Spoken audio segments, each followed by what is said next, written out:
সমগ্ৰ অসম বুলিয়ে কৈছোঁ আমি অসমবাসী আচলতে কিয় সজাগ সচেতন হোৱা নাই বিশেষকৈ আমি জাতি জনজাতি পাহাৰ ভৈয়াম সকলো মিলি আমি এক অসমীয়া জাতি এই অসমীয়া জাতিৰ অস্তিত্বক পদে পদে যি আচলতে আঘাত কৰি আহিছে ইয়াক আমাৰ বৰ্তমান চৰকাৰখনে কিয় ব্যৱস্থা গ্ৰহণ কৰা নাই সেইটো আটাইতকৈ আচৰিত কথা যিখন অসমত অসমীয়া ধৰ্ম সংস্কৃতিৰ মাধ্যমেদি এক চহকী জাতি হিচাপে পৰিচিত হৈ আহিছে আৰু সিদিনা অসমীয়া ভাষাই ধ্ৰুপদী ভাষা হিচাপে যি স্বীকৃতি লাভ কৰিছে এই সময়ত আমাক অসমত থাকি অসমীয়াক গৌৰৱধ্বনি দিয়াটো আটাইতকৈ আচৰিত কাণ্ড গতিকে আমি অসম চৰকাৰক আহ্বান জনাম যি এই ধ্বনি হেৰি কৰিছে আচলতে কোনোবা দুষ্কৃতিকাৰী হ'ব পাৰে কোনোবাই লগাইও দিব পাৰে গতিকে এই চিনাক্ত কৰি মানে দৃষ্টান্তমূলক শাস্তি প্ৰদানৰ বাবে আমি আহ্বান জনাইছোঁ অসমতে থাকি অসমৰ মাটিতে তেওঁলোকে উপাৰ্জন কৰি খাই বৈ অসমীয়াকে গৌৰৱধ্বনি দিবলৈ তেওঁলোকে সাহস ক'ত পালে যাক কয় বৰ অসমৰ যদি আমি প্ৰকৃতে একোজন হিতৈষী লোক হওঁ অসমক ভাল পোৱা লোক হওঁ তেতিয়াহ'লে মই ভাবিছোঁ যে এইটো মানে হাতে কামে লাগিবৰ হ'ল আমি এতিয়া বৰ্তমান সজাগ কৰিছোঁ যদি মানে চৰকাৰে আমাক উপযুক্ত ব্যৱস্থা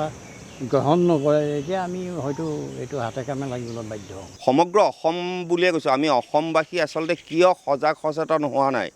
বিশেষকৈ আমি জাতি জনজাতি পাহাৰ ভৈয়াম সকলো মিলি আমি এক অসমীয়া জাতি এই অসমীয়া জাতিৰ অস্তিত্বক পদে পদে যি আচলতে আঘাত কৰি আহিছে ইয়াক আমাৰ বৰ্তমান চৰকাৰখনে কিয় ব্যৱস্থা গ্ৰহণ কৰা নাই সেইটো আটাইতকৈ আচৰিত কথা যিখন অসমত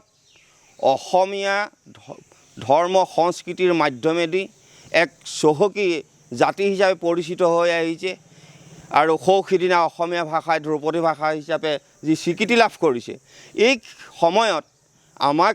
অসমত থাকি অসমীয়াক গৌৰৱধ্বনি দিয়াটো আটাইতকৈ আচৰিত কাণ্ড গতিকে আমি অসম চৰকাৰক আহ্বান জনাম যি এই ধ্বনি হেৰি কৰিছে আচলতে কোনোবা দুষ্কৃতিকাৰী হ'ব পাৰে কোনোবাই লগাইও দিব পাৰে গতিকে এই চিনাক্ত কৰি মানে দৃষ্টান্তমূলক শাস্তি প্ৰদানৰ বাবে আমি আহ্বান জনাইছোঁ অসমতে থাকি অসমৰ মাটিতে তেওঁলোকে উপাৰ্জন কৰি খাই বৈ অসমীয়াকে গৌৰৱধ্বনি দিবলৈ তেওঁলোকে সাহস ক'ত পালে যাক কয় বৰ অসমৰ যদি আমি প্ৰকৃতে একোজন হিতৈষী লোক হওঁ অসমক ভাল পোৱা লোক হওঁ তেতিয়াহ'লে মই ভাবিছোঁ যে এইটো মানে হাতে কামে লাগিবৰ হ'ল আমি এতিয়া বৰ্তমান সজাগ কৰিছোঁ যদি মানে চৰকাৰে আমাক উপযুক্ত ব্যৱস্থা গ্ৰহণ নকৰে এতিয়া আমি হয়তো এইটো হাতে কামে লাগিবলৈ বাধ্য হওঁ যিকোনো খবৰৰ বাবে যোগাযোগ কৰক আমাৰ এই নম্বৰত 9181 307 2221